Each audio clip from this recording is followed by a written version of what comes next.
Seja bem-vindo a mais um episódio da nossa série sobre o livro do Apocalipse à luz da teologia reformada. Neste capítulo, somos levados a um dos trechos mais íntimos e pastorais de toda a Escritura. As cartas às 7 igrejas da Ásia Menor. Mas atenção! Elas não são apenas palavras para comunidades antigas. São mensagens de Cristo à sua igreja em todas as eras.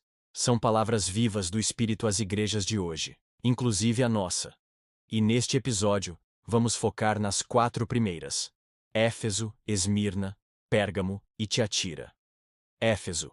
Ortodoxia sem amor. Cristo começa se dirigindo à igreja de Éfeso, uma comunidade conhecida por seu zelo doutrinário. Eles haviam resistido a falsos apóstolos, discernido heresias e perseverado. Em tempos de pluralismo e falsificações teológicas, essa resistência era algo notável. Mas o Senhor não se impressiona apenas com ortodoxia teológica. Ele os acusa de terem abandonado o primeiro amor. Amor que, no contexto reformado, não é mero sentimentalismo, mas zelo ativo pelo nome de Cristo. Amor que se traduz em testemunho público, em perseverança no sofrimento e em ousadia no anúncio do Evangelho. Eles estavam certos em rejeitar os nicolaítas, um grupo que pregava uma convivência pacífica entre a fé cristã e os costumes pagãos da cultura romana. Mas faltava-lhes ardor missionário. Faltava paixão. Faltava amor. A ameaça? Cristo removeria o candeeiro, símbolo da presença e do testemunho da igreja. Que advertência para os nossos dias! Não basta estar certo doutrinariamente se estivermos frios espiritualmente. Esmirna. Pobre, mas rica. Se Éfeso havia perdido o amor, Esmirna era o oposto.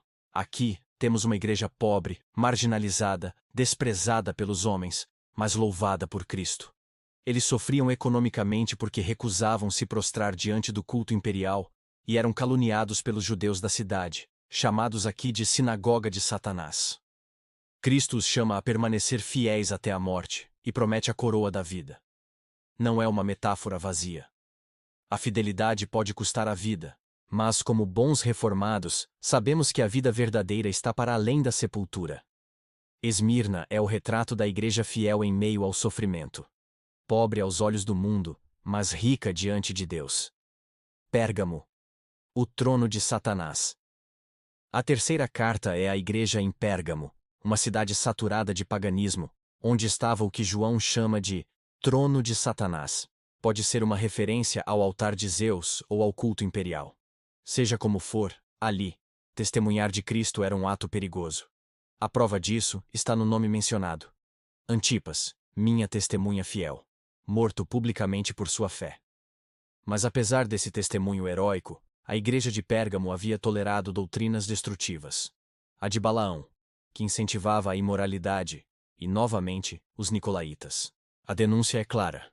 Mesmo após verem um de seus membros morrer por Cristo, muitos preferiram se conformar à cultura para evitar perseguição. A espada de 2 gumes, imagem da palavra de Cristo, é prometida contra aqueles que não se arrependessem. É uma cena de julgamento. O chamado é: arrepende-te, ou eu mesmo pelejarei contra ti. Tiatira. Amor sem disciplina. Por fim, chegamos à igreja de Tiatira. Ao contrário de Éfeso, aqui o amor estava vivo, mas a disciplina, morta.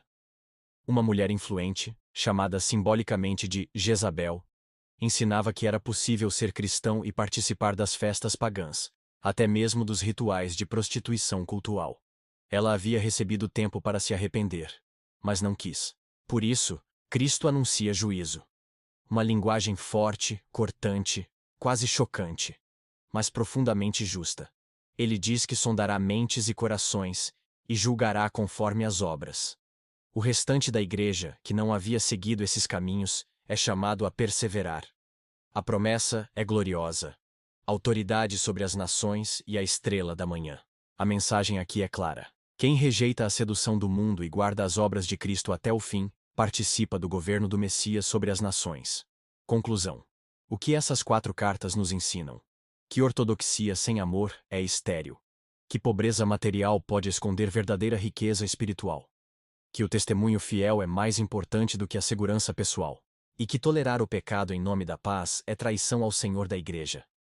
A aplicação é direta. Cristo anda no meio dos candeeiros. Ele sonda e conhece. Suas advertências são firmes, mas também cheias de graça. O chamado ao arrependimento está sempre presente, exceto para aqueles que, como Jezabel, endurecem o coração até o fim. E a pergunta permanece: como está a sua igreja? Como está o seu coração? Quem tem ouvidos, ouça o que o Espírito diz às igrejas.